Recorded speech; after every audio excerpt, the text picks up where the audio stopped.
દેવાય હરિયે પરમાત્મને પ્રણત કલેશુ નાશાય ગોવિંદાય નમો નમઃ ગોવિંદાય નમો નમઃ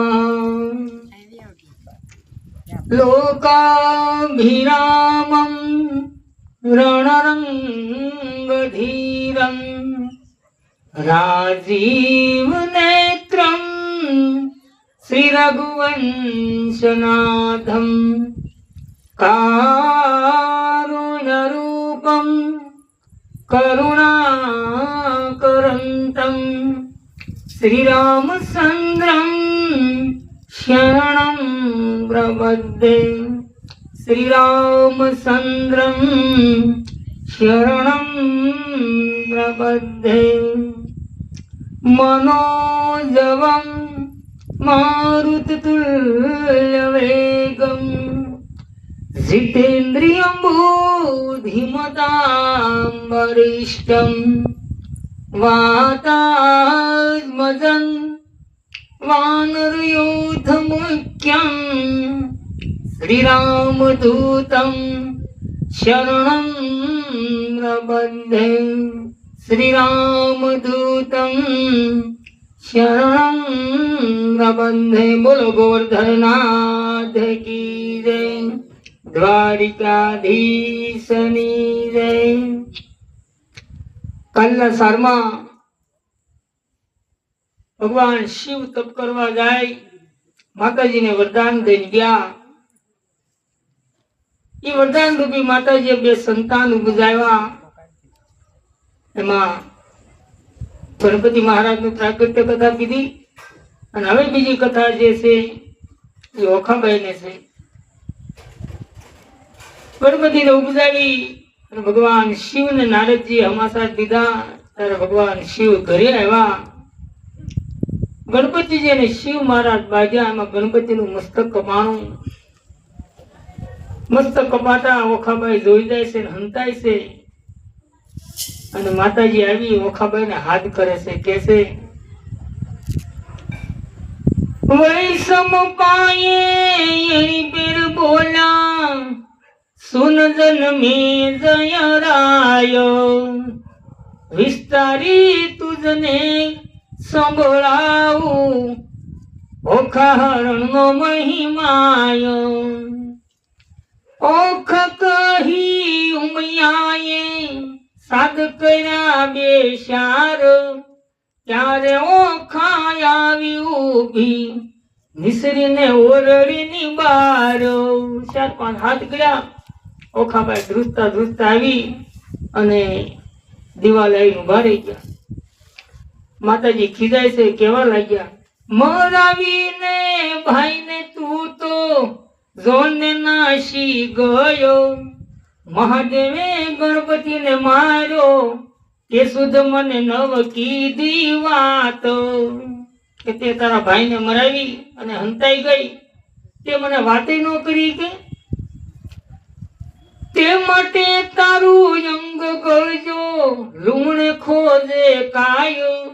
જાદિત્યના કુળમાં અવતરજે એની પેર બોલ્યા માયો। માતાજીએ શ્રાપ દીધો અને કીધું કે તારું અંગ ગળજે, તારા શરીરે લૂણો લાગશે અને દૈત્યના કુળમાં તારો જન્મ થાય। કે ઓખાબાઈ ત્યારે ધર ધર ધ્રુજા, એ વાત અંતક અપરાધ પાંખે માત મારો આવડો શાનો દંડ। કે મારો કઈ વાંક ગુનો નથી, અને એટલો મોટો દંડ છે ને માતાજી। ઉમય કહે મેં શ્રાપ દીધો, તે કેમ મિથ્યા થાય, દૈત્ય કુળમાં અવતરજે દેવ કોઈ વરી જાય। મેં શ્રાપ દીધો, ખોટો નહીં થાય, પણ અસુરના કુળમાં તારો જન્મ થાય, પણ તને કોઈ દેવ આવી અને વરી જાય।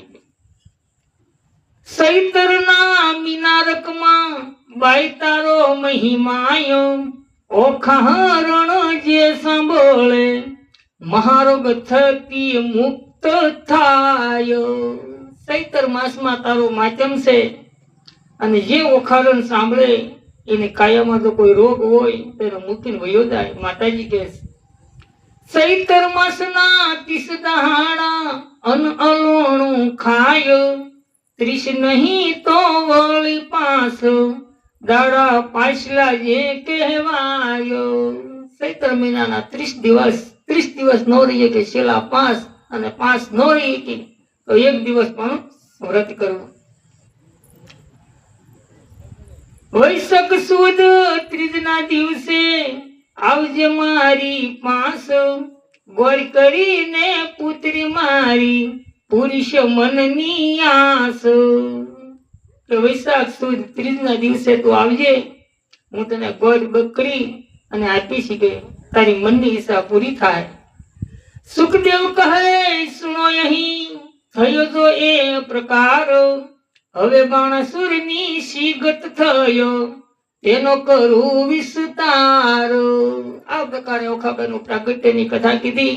પણ અહીંયા શોણિતપુરમાં બાણાસુરની હું દિશા થઈ એની કથા કે કહું છું.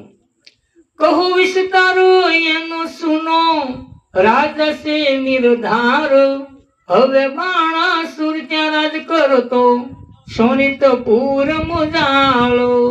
સરસ મજાનું રાજ છે શોણિતપુર, બાણાસુરની નગરી છે અને ત્યાં રાજ કરે છે. રાય બાણાસુરને બાણને વાળવા આવી જો સંડાળો, નીત પડીને રજવાળીને કર્યું જાક જમાળો. બાણાસુરની નગરીમાં એક વાળવા વાળી સ્ત્રી આવતી, આંગણો વાળી બજાર વાળી સરસ મજાનું બનાવ્યું. રાજ મેળીએથી હેઠા ઉતર્યા થયો પ્રાત કાળો, મુખ આગળ આડી ધરી સાવરણી તે સારો. એક વખત સવારમાં બજાર વાળે છે, બાણાસુર મેળીએથી ઉતરે છે અને પેલી સ્ત્રી હાવણી આડી રાખી અને ઉભી રહી જાય છે. રાય બાણાસુર વળતો બોલ્યો મનમાં પામી દુઃખ, મુજને દેખી કેમ ફેરવું અલી તારું મુખ. બાણાસુર જોવે છે કે મને જોઈ અને તું મોઢું કેમ ફેરવી ગઈ. ત્યારે સનાણી આ વાળવાવાળી જવાબ આપે છે કે મહારાજ તમે ઊંચા એની દિશા હવારમાં કેમ મોઢું દેખાડવું હોય. કે બાણાસુરને ખબર પડી કે આમાં પેટમાં પાપ છે કે હાસુ હોય કે ત્યારે બાણાસુર વળતો બોલે સાંભળ સંડાણી નાર, સાસુ બોલ ને કામિની નહીતર મારું તને ઠાર. હાસુ કે નહીતર તને હું મૃત્યુ દંડ દઈશ.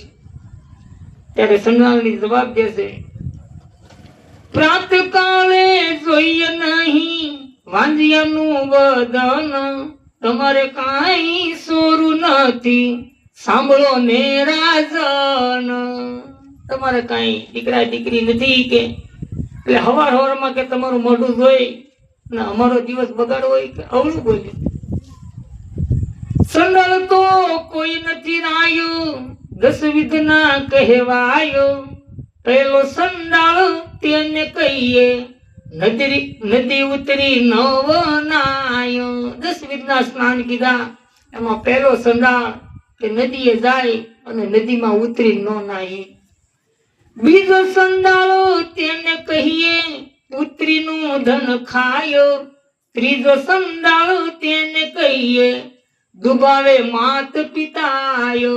બીજો સંડાળ જે દીકરીનું ધન ખાઈ અને ત્રીજો સંડાળ જે માત પિતાને ડુબાવે.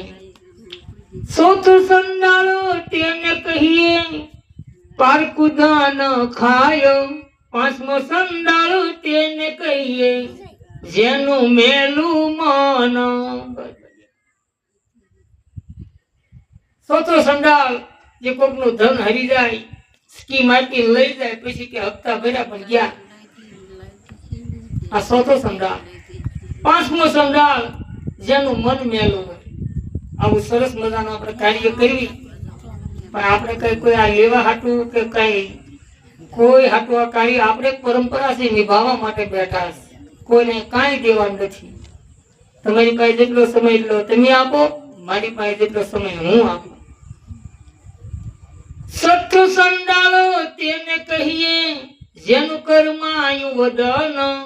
સાતમો સંડાળો તેને કહીએ નહીં તનિયા કે તન. જેનું આ જગતમાં નાક કપાણું, જેને દીકરો કે દીકરી નથી એને સાતમો સંડાળ કીધો. આઠમો નવમો સંડાળ તેને કહીએ હરે પારકી નાર. દસમો સંડાળ તેને કહીએ જે કરમ સંડાળ. આ દવા સંડાળ જ દાદા છે. જ્યાં જોયું નિત્ય કરામત કરીને કાક નો કાક બેઠા. આમ જ્યાં કીધું માણસોને રી સડી એટલે સીધો કૈલાસ જઈ અને ભગવાનની સામે તાળી પાડી બોલવા લાગ્યો, કહેવા લાગ્યો, બોલ્યો બાણાસુર રાયો પુત્ર મેળવવાને જાયો. મહાદેવજીની પાસે આવી બેઠો તપ કરવાયો. ભગવાન શિવની પાસે જઈ અને 1000 હાથે તાળી પાડી એ ભગવાન કહેવા લાગ્યા, કેમ? ચિત્રગુપ્ત લહાયવાને તેડા કર્મ તણા જોનાર.